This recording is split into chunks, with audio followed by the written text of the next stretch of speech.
the great. March 31st, 1998. United Center, Chicago, Illinois. 10 games left in the regular season. The Pistons brought their future. The Bulls brought their legacy. And Michael Jordan, he brought the smoke. But that night, something felt different. Something felt off. People called Grant Hill the next MJ. Not only fans, but also experts. However, that night in Chicago, the real one showed up. This wasn't just another game at the United Center. Another usual night in which fans expected nothing but a win. It was a clash of generations. The old king versus the new challenger. And Jordan? We already know he wasn't about to hand over the crown. Detroit wasn't trying to bring back the bad boys at that point. Those days of the Jordan rules, of the toughness of Thomas, Lambeer, Dumars, were part of the past. The reality was that they were bringing something newer, flashier. Grant Hill, the All-NBA first phenom, one of the most popular players in basketball history. Jerry Stackhouse, the high-flying rookie from Philly. Some called them the next generation, but also some dared to call Hill the next Michael Jordan. In a rivalry that was still going strong even years after its heyday, the Pistons had managed to reinvent themselves. They had managed to transition into a new era. But the Bulls didn't have that luxury. Their roster was old, full of players who were reaching the end of their careers. So this game, in a way, reflected the clash of two different eras, the old school and the new school. Jordan had a lot of work to do if he wanted to prevail on the throne. In the past, the Pistons were the nemesis of the Chicago Bulls.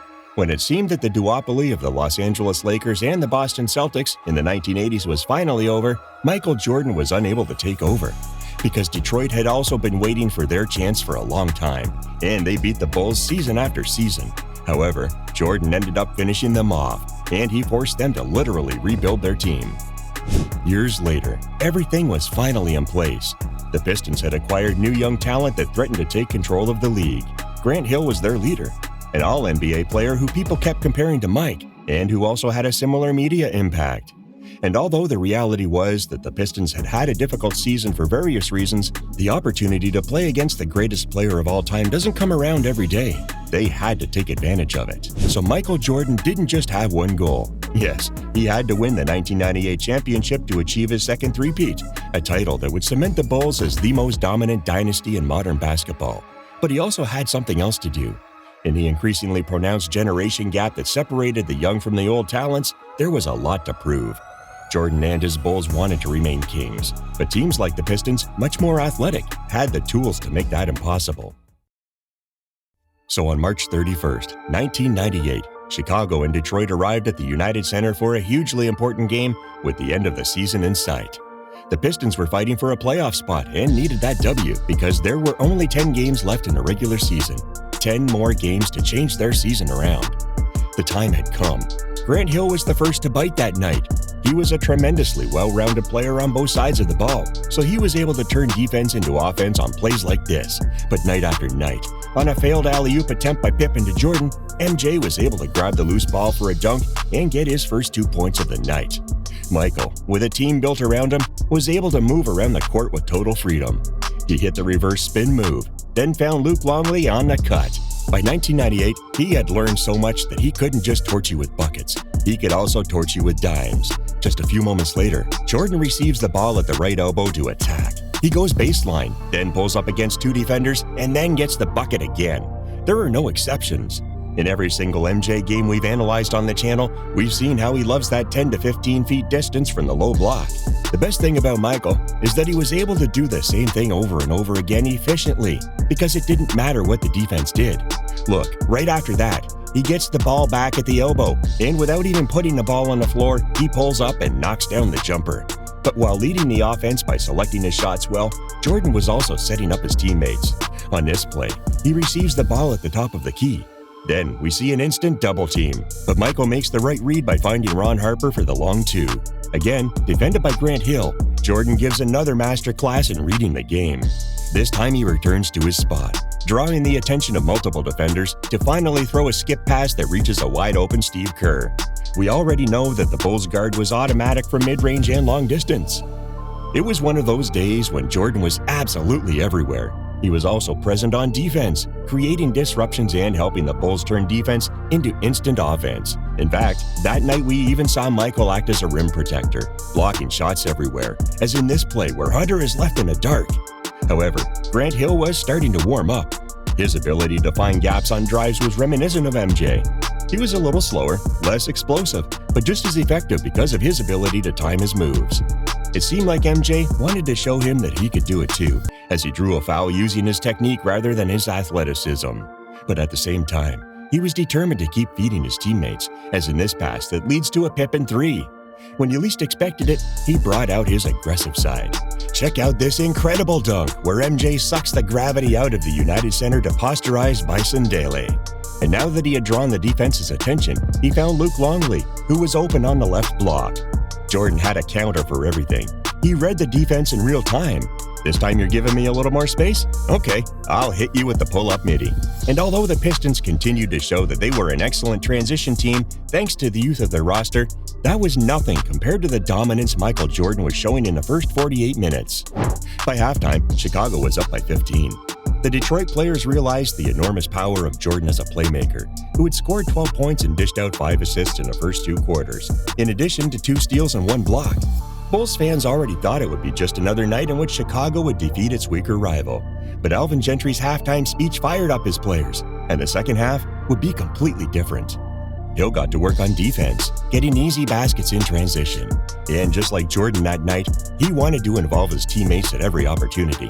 But above all, he kept his eyes on the hoop at all times. Jordan had to react if he didn't want to see the first half lead go down the drain. And he started to do so with this difficult mid-range shot against both Grant Hill and Lindsey Hunter. Moments later, he drilled another shot from a similar spot after going to his right.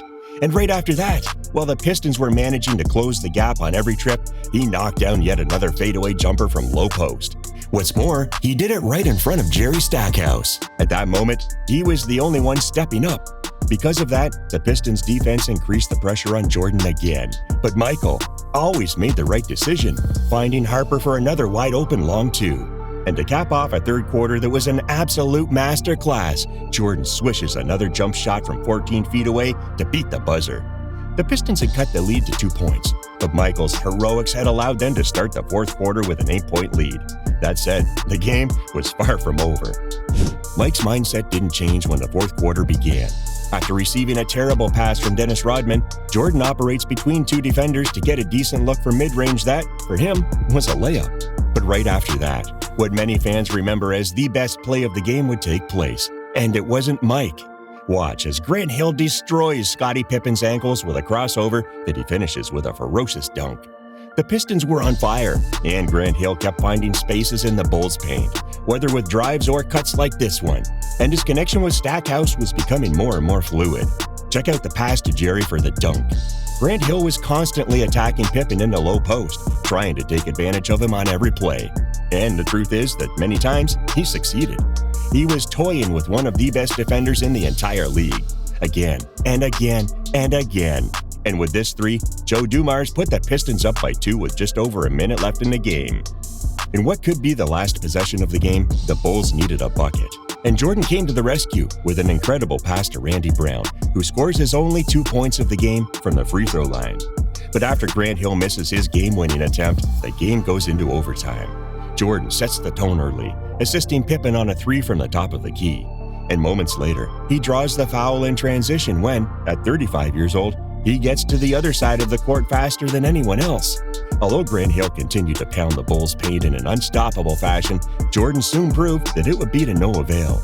With a fadeaway catch and shoot from the low block, he managed to increase the lead to 5 points, a lead that the Pistons would never be able to overcome. Even despite moments of genius like this one from Grant Hill, thanks to a few stops, Chicago managed to close out the game with a victory. Michael, at 35, had once again proven that he was one step ahead of the new school. Even though Grant Hill had a great game, his performance of 26 points, 8 assists, 3 rebounds, 4 steals, and 2 blocks allowed him to prevail over Detroit. Of course, Chicago qualified for the 1998 playoffs, where they had no rivals to match them. And with the legendary The Last Shot, Michael Jordan not only achieved the second three-peat of his career, cementing his status as the greatest legend of all time, but also played his last game in a Chicago Bulls uniform. It was the perfect icing on the cake for an unparalleled career that would endure for eternity. But on that night against the Pistons, Michael really showed that he was touched by a magic wand. His athleticism had always been so incredible that even at 35, he was still among the elite in the NBA. But he had progressed so much in other aspects of the game that it seemed he no longer needed his athleticism. With a technical masterclass against a very young team, with his fadeaways, pull-ups, footwork, and incredible playmaking ability, he proved that he would never relinquish his throne. The only way to get him out of there was if he wanted to leave.